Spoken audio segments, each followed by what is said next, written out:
മുൻ മന്ത്രി V K Ibrahim കുഞ്ഞിൻ്റെ നിര്യാണം ആ വാർത്ത കഴിഞ്ഞ മണിക്കൂറിൽ നമ്മൾ പങ്കുവച്ചതാണ്. അദ്ദേഹത്തിൻ്റെ മൃതദേഹം ഇപ്പോൾ പുറത്തേക്ക് എത്തിക്കുകയാണ്. അവിടെ നിന്നുള്ള ദൃശ്യങ്ങൾ വരികയാണ്. വി കെ ഇബ്രാഹിം കുഞ്ഞിൻ്റെ മൃതദേഹം പുറത്തേക്ക് ഇറക്കുകയാണ്. രതീഷെ, മുൻ മന്ത്രി വി കെ ഇബ്രാഹിം കുഞ്ഞിൻ്റെ മൃതദേഹം അല്പസമയം കൂടി കഴിയുമ്പോൾ പാലക്കാമുകൾ ജുമാ മസ്ജിദിലേക്ക് എത്തിക്കും. അവിടെ നിന്ന് സൗത്ത് കളമശ്ശേരി ഞാലകം കൺവെൻഷൻ സെൻറ്ററിലാണ് പൊതുദർശനം ക്രമീകരിച്ചിട്ടുള്ളത്. രാത്രി 9 മണിവരെയാണ് പൊതുദർശനം ക്രമീകരിച്ചിരിക്കുന്നത്. അതിനുശേഷം രാത്രി 9 മണിയോടെ ആലങ്ങാട്ട് ചിറയത്തെ വീട്ടിലേക്കാണ് മൃതദേഹം കൊണ്ടുപോവുക. തുടർന്ന് നാളെ രാവിലെ 10 മണിക്ക് ആലങ്ങാട് ജുമാ മസ്ജിദിലാണ് ഈ ഖബർസ്ഥാനിൽ കബറടക്കുക. അല്പസമയം കൂടി കഴിയുമ്പോൾ ഈ ആശുപത്രിയിൽ നിന്നും മൃതദേഹം ഈ സൗത്ത് കളമശ്ശേരി ഞാലകം കൺവെൻഷൻ സെൻറ്ററിലേക്ക് എത്തിക്കും. അവിടെയാണ് പ്രതിപക്ഷ നേതാവ് ഉൾപ്പെടെയുള്ളവർ അന്തിമോപചാരം അർപ്പിക്കാൻ എത്തിച്ചേരുക എന്നാണ് അറിയാൻ കഴിഞ്ഞിട്ടുള്ളത്. മുസ്ലിം ലീഗിനെ സംബന്ധിച്ചിടത്തോളം ജനകീയനായ ഒരു നേതാവ് കൂടിയാണ് വി കെ ഇബ്രാഹിം കുഞ്ഞ്. പ്രത്യേകിച്ച് തെക്കൻ കേരളത്തിലേക്ക് പാർട്ടിയെ വളർത്താൻ വേണ്ടി വലിയ രീതിയിൽ മുന്നിൽ നിന്ന ഒരു നേതാവ് കൂടിയാണ് അദ്ദേഹം. UDF മന്ത്രിസഭയിൽ 2 തവണ മന്ത്രിയാവുകയും തുടർന്ന് പൊതുമരാമത്ത് വകുപ്പിൽ എടുത്തു പറയാൻ സാധിക്കത്തക്ക പല മാറ്റങ്ങളും ഇബ്രാഹിം കുഞ്ഞിലൂടെ ഉണ്ടായി എന്നതാണ് ഏറ്റവും പ്രധാനപ്പെട്ട കാര്യം. സാധാരണക്കാർക്ക് ഏത് സമയവും സമീപിക്കാൻ കഴിയുന്ന രീതിയിലായിരുന്നു അദ്ദേഹത്തിൻ്റെ പ്രവർത്തനങ്ങളും മറ്റുമൊക്കെ. ഈ മലബാറിൽ വേരൂന്നിയ മുസ്ലിം ലീഗിനെ മധ്യ കേരളത്തിലേക്ക് പടർത്താൻ ഓടി നടന്ന് പ്രവർത്തിച്ച ഒരു നേതാവ് കൂടിയാണ് വി കെ ഇബ്രാഹിം കുഞ്ഞ്. ഈ ആശുപത്രിയിൽ നിന്നും മൃതദേഹം എടുക്കുകയാണ്, ആംബുലൻസിലേക്ക് കയറ്റി. തുടർന്ന് സൗത്ത് കളമശ്ശേരി ഞാലകം കൺവെൻഷൻ സെൻറ്ററിലേക്ക് എത്തിക്കും. ആദ്യം പാലക്കാമുകൾ മസ്ജിദിലാണ് എത്തിക്കുക. അവിടെ മൃതദേഹം കുളിപ്പിച്ച ശേഷമായിരിക്കും ഈ ഞാലകം കൺവെൻഷൻ സെൻറ്ററിലേക്ക് കൊണ്ടുപോവുക.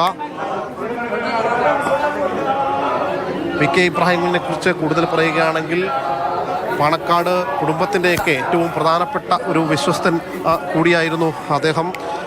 മലപ്പുറം ഉൾപ്പെടെ വടക്കൻ കേരളത്തിന് പുറത്ത് ഈ ഒരു സമുദായ പാർട്ടി എന്ന് മാത്രം പറഞ്ഞിരുന്ന ലീഗിനെ ഒരു രാഷ്ട്രീയ പാർട്ടിയാക്കി മാറ്റുന്നതിൽ ഒരുപക്ഷെ വി കെ ഇബ്രാഹിം കുഞ്ഞിൻ്റെ പങ്ക് എടുത്തു പറയേണ്ടത് തന്നെയാണ്. കാരണം MSFിലൂടെ അദ്ദേഹത്തിൻ്റെ രാഷ്ട്രീയ ജീവിതം ആരംഭിച്ചു. അങ്ങനെ അവിടെ നിന്ന് തുടങ്ങിയ രാഷ്ട്രീയ ജീവിതം പിന്നീട് അങ്ങോട്ട് 4 തവണ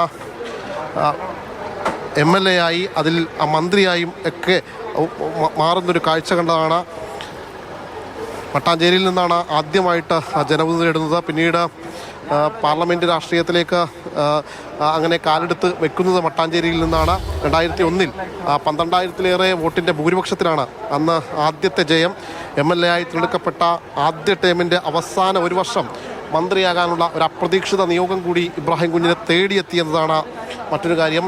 ഐസ്ക്രീം പാർലർ കേസുമായി ബന്ധപ്പെട്ട് PK കുഞ്ഞാലിക്കുട്ടി രാജിവെച്ചൊഴിഞ്ഞപ്പോൾ ലീഗിൽ തന്നെ തലമുതിർന്ന നേതാക്കളുണ്ടായിട്ടും അവസരം വന്നു വീണത് ഈ തെക്കൻ കേരളത്തിലെ അന്ന് ജൂനിയറായിരുന്ന ഈ ഇബ്രാഹിം കുഞ്ഞിന് തന്നെയായിരുന്നു. 2006 ഭൂരിപക്ഷം ഉയർത്തി വീണ്ടും മട്ടാഞ്ചേരിയിൽ നിയമസഭയിൽ പ്രതികരിച്ചുകൊണ്ട് അങ്ങനെ മട്ടാഞ്ചേരിയുടെ അവസാന MLA ആയി കൂടി മാറി.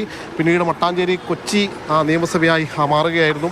അതിനുശേഷം പിന്നീട് പുതുതായി രൂപീകരിക്കപ്പെട്ട കളമശ്ശേരി നിയമസഭാ മണ്ഡലത്തിൽ മത്സരിക്കുകയും തുടർന്ന് അവിടെയും വലിയ രീതിയിലുള്ള ജയം നേടിയെടുക്കാൻ അദ്ദേഹത്തിന് കഴിഞ്ഞു. 2011 മുതൽ 2016 വരെ ഉമ്മൻചാണ്ടി മന്ത്രിസഭയിൽ പൊതുമരാമത്ത് വകുപ്പ് മന്ത്രിയായി പ്രവർത്തിക്കാൻ അങ്ങനെ അവസരവും വി കെ ഇബ്രാഹിം കുഞ്ഞിനെ കിട്ടുകയുണ്ടായി. അങ്ങനെ പതിറ്റാണ്ടുകൾ പഴക്കമുള്ള ഒരു പൊതുമരാമത്ത് മാനുവൽ പരിഷ്കരണവുമൊക്കെ അദ്ദേഹം കൊണ്ടുവരികയും ഒക്കെ ചെയ്തതാണ്.